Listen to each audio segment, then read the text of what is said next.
Alhamdulillahi Rabbil Alamin.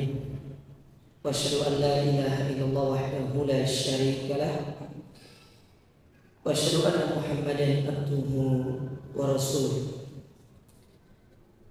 Allahumma anfa'na bima 'allamtana wa 'allimna ma yanfa'una wa zidna ilma. Wa aslih lana sya'nana kullahu wa la takilna ila anfusina tarfata ain. Amma ba'd, kaum muslimin wal muslimat, Bapak Ibu, para jamaah salat Isya dan tarawih Masjid Baitul Haq yang semoga senantiasa dirahmati serta dimuliakan oleh Allah Subhanahu wa taala. Alhamdulillah, kita memuji Allah atas segala nikmat yang Allah berikan kepada kita sampai dengan malam yang ke-21 ini. Itu artinya kita telah memasuki 10 hari terakhir di bulan Ramadan, yang itu menandakan bahwasanya 10 hari terakhir itu adalah babak final yang terdapat di dalam bulan yang penuh dengan kemuliaan ini. Apakah kemudian kita akan keluar dari bulan Ramadan ini sebagai hamba yang diampuni, ataukah justru sebaliknya kita keluar dari bulan Ramadan ini dosa-dosa kita belum diampuni oleh Allah Subhanahu wa taala. Rasulullah sallallahu alaihi wasallam beliau pernah bersabda di dalam sebuah hadis.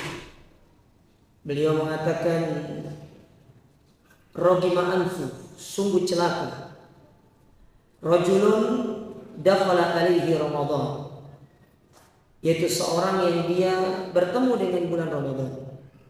"Tsumman salafa minhu," lalu kemudian bulan tersebut berlalu pergi darinya. "Walam yughfar lahu," sementara dia belum diampuni dari dosa-dosanya. Nah, disinilah penentuan kita, Bapak Ibu sekalian. Di 10 hari terakhir, banyak orang memulai Ramadan itu mungkin dengan sempurna. Sebagian yang lagi dia memulai Ramadan itu mungkin dengan penuh kekurangan. Ada yang sakit, ada yang tidak maksimal. Tapi itu tidak ada masalah, karena sebagaimana Nabi bersabda, "Innamal a'malu bi khawatimiha." Amal itu kan tergantung akhirnya. Percuma kalau awalnya sempurna tapi akhirnya pun kurang. Masih lebih baik awalnya itu yang kurang dan akhirnya yang sempurna. Dan derajat yang paling tinggi dari semua itu adalah awal dan akhir yang sempurna. Awalnya sempurna, pertengahannya sempurna, sampai kemudian akhirnya pun sempurna. Karena kalau kita lihat fakta yang sering terjadi di negara kita khususnya ya, terutama di sholat malam itu, biasanya ramainya pas awal-awal. Setelah itu mengalami kemajuan yang sangat signifikan. Dan ini bentuk kemajuan yang kurang bagus, karena safnya semakin maju. Karena dalam sholat itu yang terbaik adalah safnya semakin mundur ke belakang, tapi ini safnya semakin maju. Dan itu menunjukkan atensi seorang muslim di dalam melaksanakan sholat malam itu masih kurang. Padahal kalau kita perhatikan, salah satu dari keutamaan sholat malam itu, Nabi bersabda, "Innahu man qoma ma'al imam kutiba lahu qiyamul lailah." Bahwasanya pahalanya itu seperti sholat semalam suntuk dengan catatan kita sholat taraweh bersama imam sampai selesai. Sampai selesai.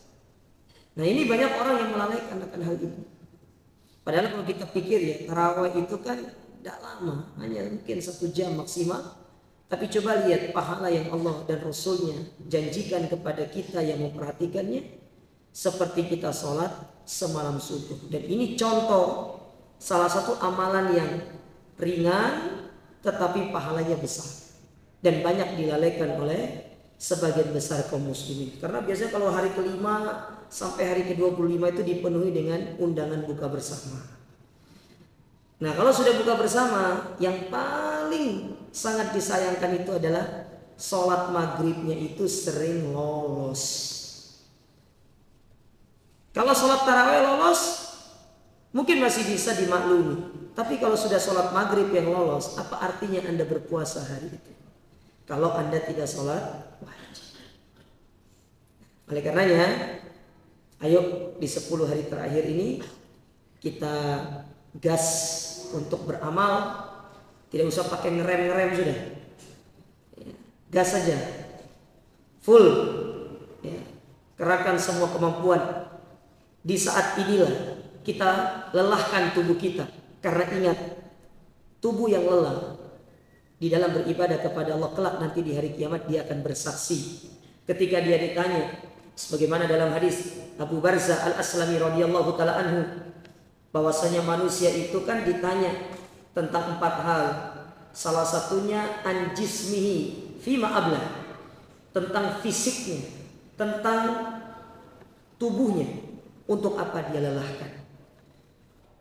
Kalau kemarin-kemarin kita lelahkan untuk mencari dunia, sekarang saatnya tubuh itu dilelahkan untuk beribadah kepada Allah. Tadi sudah disampaikan, witirnya diakhirkan. Ya, nanti berarti jenengan kalau bisa ikut sholat 2 kali dan witir bersama imam nanti di jam 2 supaya pahalanya semakin mantap. Kapan lagi coba kita beribadah dengan semangat kalau bukan di bulan Ramadan?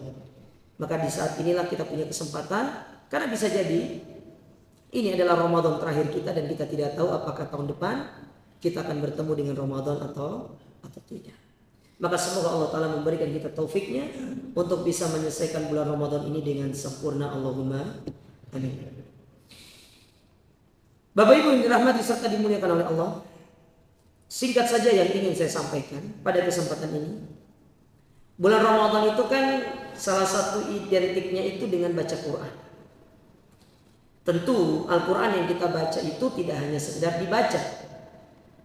Sebagaimana Allah Subhanahu wa ta'ala katakan di dalam Al-Quran, Allah berfirman, wa anzalna ilaikal kitaba mubarak liyadabbaru ayati wa liyatadakkaru ulul albab. Sesungguhnya kami telah menurunkan kepadamu Alkitab, yaitu Al-Quran, yang memberikan keberkahan kepada siapapun yang berinteraksi dengan Al-Quran. Dan di antara tujuan Al-Quran itu diturunkan adalah untuk kita mentadabburi ayat-ayatnya dan sebagai peringatan bagi orang-orang berakal. Nah, atas dasar ayat ini saya ingin mengajak para jamaah sekalian untuk sedikit kita menilik kepada salah satu firman Allah Ta'ala di dalam Al-Quran. Dalam surat Ali Imran pada ayat yang ke-123, Allah Subhanahu wa ta'ala berfirman di situ. Kata Allah Ta'ala, laqad nasarakumullahu bi badrin wa antum adillah. Fattaqullaha la'allakum tashkurun. Dan sungguh kami telah menolong kalian ketika perang Badar. Dan pada waktu itu kalian jumlahnya sedikit. Kalian dalam kondisi lemah. Jumlah kalian sedikit, pasukan kalian pun persenjatanya tidak lengkap. Intinya kalian itu lemah dibandingkan dengan kekuatan musuh pada waktu itu. Orang Quraisy kalah jauh, secara statistik kalah jauh. Antara sisi perlengkapan, persenjataan dengan sisi jumlah pasukan, kaum muslimin kalah jauh. Kaum muslimin 313, orang Quraisy 1000. Kaum muslimin itu persenjataannya ala kadarnya, sedangkan orang-orang musyrikin pada waktu itu persenjataannya dengan persenjataan yang lengkap. Nah, ayat ini itu menceritakan tentang perang Badar, salah satu peristiwa yang terjadi di bulan Ramadan. Dan sepakat ulama sejarah mengatakan bahwasanya perang Badar itu terjadi pada tanggal 17 Ramadan pada tahun kedua Hijriyah. Dan ini merupakan salah satu peristiwa dari sekian banyak peristiwa yang terjadi di bulan Ramadan ketika Nabi SAW masih hidup. Karena ada beberapa peristiwa yang terjadi di bulan Ramadan ketika Nabi masih hidup, salah satunya perang Badar. Ya, adapun peristiwa yang lain coba nanti Bapak Ibu cari aja di Google gitu atau dilihat buku sejarah apa saja peristiwa yang terjadi di bulan Ramadan. Ya, salah satunya perang Badar. Nah, saya ingin sampaikan terkait perang Badar mengenai ayat ini. Jadi ayat ini dia itu berbicara tentang perang Badar, perang pertama di dalam Islam. Perang yang tidak diharapkan. Tapi dari perang tersebut, subhanallah, banyak sekali pelajaran yang kemudian bisa kita petik. Banyak sekali pelajaran yang bisa kita ambil. Dari sekian banyak pelajaran itu, saya tidak akan sebutkan semua. Saya ingin sebutkan beberapanya saja. Yang pertama, perang Badar itu merupakan perang yang dimana Allah Subhanahu wa Ta'ala mengangkat Islam dan menghinakan yang namanya kesyirikan. Lihat bagaimana Allah Ta'ala memuliakan kaum muslimin di perang Badar. Jumlah sedikit tapi bisa menang. Ternyata Allah Ta'ala membantu Nabi SAW dengan mengirimkan 3.000 malaikat. Sampai-sampai Nabi SAW menceritakan bagaimana beliau melihat Jibril. Ternyata Jibril di giginya itu terdapat debu. Karena membantu kaum muslimin untuk mengalahkan orang-orang musyrikin pada waktu itu. Makanya perang Badar itu salah satu nama lainnya disebutkan oleh para ulama yaitu Yaumul Furqan. Hari pembeda antara yang hak dengan yang batil, antara kebenaran dengan kebatilan, antara tauhid dengan syirik, antara Islam dengan kesyirikan. Nah, dari situ kita tahu subhanallah, perang Badar perang yang sangat luar biasa. Itu pelajaran. Yang kedua, di antara pelajarannya kata para ulama, dari seluruh peperangan yang dilakukan oleh kaum muslimin, orang Islam itu tidak pernah menang dari sisi jumlah. Coba Bapak Ibu sebutkan perang apa yang kaum muslimin itu jumlahnya pasti lebih banyak daripada orang-orang musyrikin. Tidak pernah. Perang Badar, perang Uhud, perang Hunain, perang Khandaq, perang Tabuk, ya. Kemudian berpindah ke zamannya Umar, perang Yarmuk, perang Qadisiyah. Tidak pernah kaum muslimin itu menang dari sisi jumlah. Karena jumlah mereka tidak pernah banyak. Jumlah mereka selalu sedikit dibandingkan dengan kekuatan musuh. Apalagi kekuatan mengalahkan Romawi pada waktu dalam perang Yarmuk. Bagaimana kemudian orang-orang Romawi mereka mengumpulkan 80.000 sampai 100.000 pasukan. Sementara kaum muslimin berapa pasukan yang mereka bawa? Cuma 30.000 sekian. Itu pun 2 batalion. Batalion pertama dipimpin oleh Abu Ubaidah ibnu Jarrah. Dan batalion yang kedua itu dipimpin oleh Khalid bin Walid. Yang sebelumnya dari Qadisiyah, dari Persia, kirim surat Umar untuk memutar arah supaya berangkat menuju Yarmuk, memilih jalur yang paling cepat. Sesampainya di sana, ketemu sama Panglima Romawi. Khalid diajak untuk bernegosiasi. Kata pemimpin Romawi, Khalid, kamu ngapain datang ke sini? Lebih baik kamu pulang, kamu bawa jumlah seluruh pasukanmu. Nanti aku kasih masing-masing mereka itu 10 dinar. Ya 10 dinar itu lumayan. Kalau kita punya uang emas sekarang itu, karena kan 1 dinar itu 4,25 gram emas. Jadi kalau 1 dinar 4.250.000 kali 10. Ya sekitar 42 juta lah satu orang. Dikasih. Tahu apa kata Khalid? Kata Khalid ngomong sama pemimpin Romawi itu, terima kasih kamu simpan hartamu. Aku kesini itu datang membawa pasukan. Yang mana pasukanku ini adalah pasukan yang haus akan darah segar. Dan aku mendengar bahwasanya orang-orang Romawi itu darahnya segar-segar. Antum bayangkan, antum ingin menjatuhkan mental orang, tapi mental kita dijatuhkan sama orang tersebut. Jadi dikantar balik gitu. Gimana perasaan kita? Nah, coba lihat serangkaian peristiwa itu. Apa yang menyebabkan kaum muslimin itu kemudian bisa seberani itu melawan musuh-musuhnya di zaman dulu? Padahal jumlah tidak banyak. Secara jumlah pasukan tidak pernah di atas jumlah pasukan musuh, tidak pernah, sedikit. Tapi yang memenangkan mereka itu adalah keimanan dan tauhid mereka kepada Allah Ta'ala. Percayanya mereka dengan janji Allah Subhanahu Wa Ta'ala. Dan orientasi mereka hidup itu adalah untuk mengejar akhirat. Berbeda dengan kita sekarang ini. Kita ini sekarang hidup di masa kaum musliminnya banyak, tetapi orientasi kehidupan kita itu lebih ke arah mengejar urusan dunia. Lupa sama akhirat. Dari mana sih kita bisa melihat hal tersebut? Dari respon kita ketika mendengarkan panggilan adzan di masjid, hayya 'alas shalah. Betapa banyak di antara kita yang enggan untuk meninggalkan pekerjaannya. Oke lah, kalau misalkan perusahaannya bilang istirahatnya jam 12 baru boleh sholat, kita masih berikan udzur syar'i seperti itu. Tapi bagi kita yang kemudian tidak ada kegiatan, bagi kita yang kemudian ya diberikan kelonggaran di tempat kita bekerja, kalau dengar adzan boleh langsung sholat, tapi kita suka menunda-nunda, itu salah satu cerminan bahwasanya kita itu lebih mementingkan urusan duniawi daripada urusan akhirat kita. Lantas gimana kemudian Allah mau memenangkan kita? Maka sungguh benar apa yang disabdakan oleh Nabi SAW.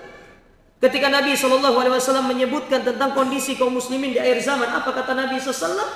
Bahwasanya kaum muslimin itu banyak, tetapi banyaknya kalian seperti buih yang ada di lautan.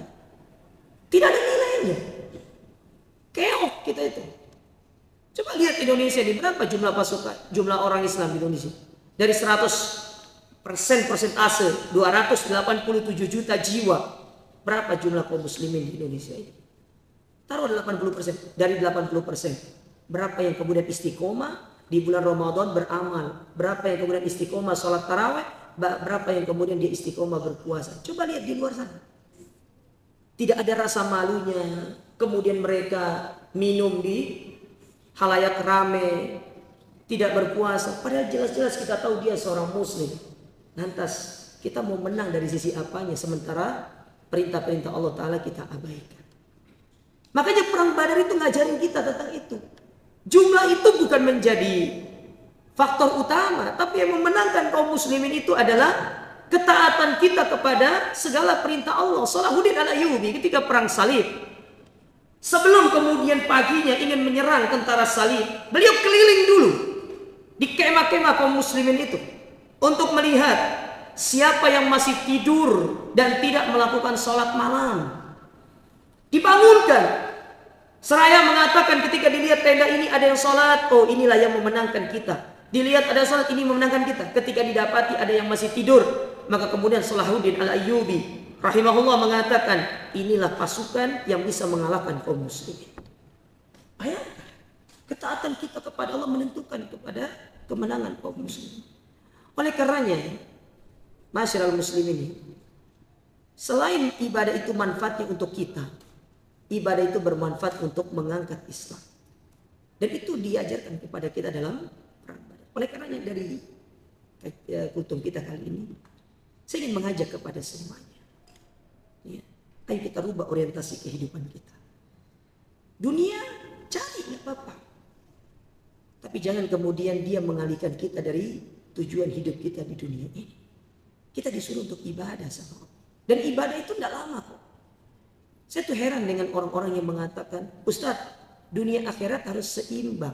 Logikanya, kalau dunia akhirat seimbang, Anda kerja 8 jam, berarti ibadah harus 8 jam. Sekarang saya mau tanya, sholat 5 waktu, ada nggak 1 jam Anda sholat? Ada. Satu sholat 10 menit, satu sholat 5 sholat 50 menit, kurang dari 1 jam.